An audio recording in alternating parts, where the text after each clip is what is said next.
So, and the other arrow out of attitudes, values, and beliefs gets us down to personhood, moral philosophy, ethics, and politics. Yeah, big. Now, We're trying to cover big stuff in a 5 minute session, but let me just say that as we flow, you'll notice that the inside of the swirling cloud looks something like a spinning. I actually, I wish I could animate this, but I got a quote and it cost too much money to animate this cloud. So just use your imagination and imagine that all of this is swirling. If that's the case, and it's all swirling, then you can see these characteristics bumping into each other and hitting each other. So, personhood, moral philosophy, and the way you see the world politically, and I don't mean politically in a sense of what party you are in or how you're going to vote.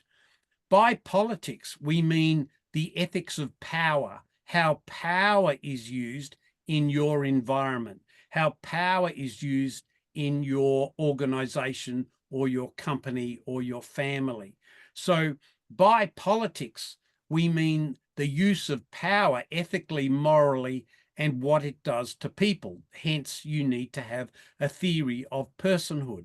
Now, whether you can articulate that theory does not matter.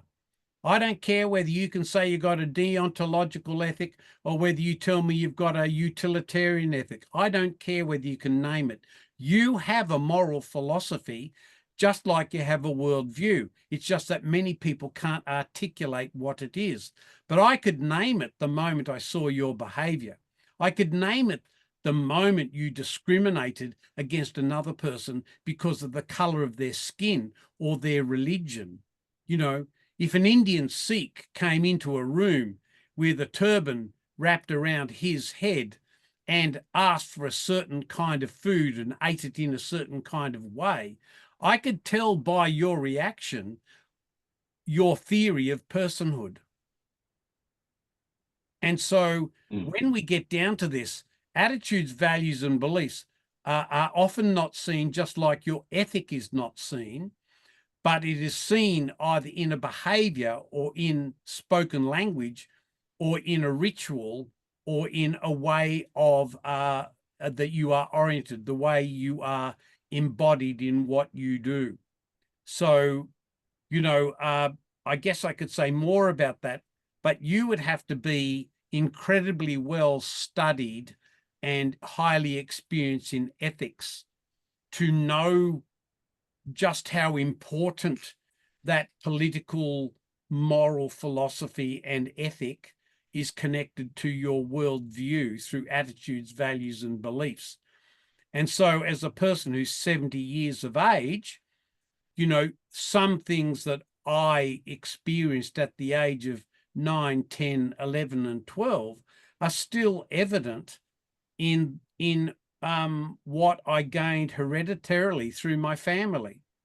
And they haven't gone away, but you won't see them until they're triggered in some way by the context or by the cultures as they clash. And so cultures and subcultures clash all the time. So again, we're not talking about subcultures here, but each one of the things you can see on this cloud here also have subsets. So everyone knows that there's such a thing called youth culture, young people culture. That's very, very different than adult culture. And what's accepted and normalized and characteristic of the culture of an 18, 19, and 20-year-old is very, very different than the aged culture, which I'm in now, aged culture, which is a 70-year-old, people who are on the pension.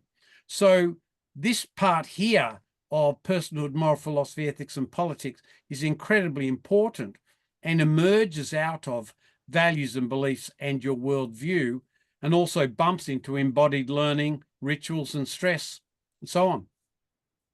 And I'd just like to get a confirmation here from you. According to the Australian Institute of Health and Safety, ethics and morals are the same thing. Oh, yeah, well, that's nonsense, of course. That only shows that the person talking has no expertise or experience in either culture or ethics.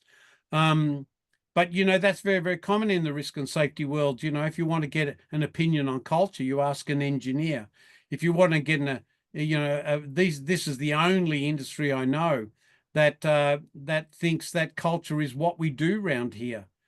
If you were to go to any expert at all in ethnography and ask them what they thought culture was, they would laugh at that definition. But that's see, because the industry is bogged down in behaviorism, it's all about what you see visually. So they want culture to be behaviors, because they want it observable and measurable. But 99% of culture is not observable and it's not measurable.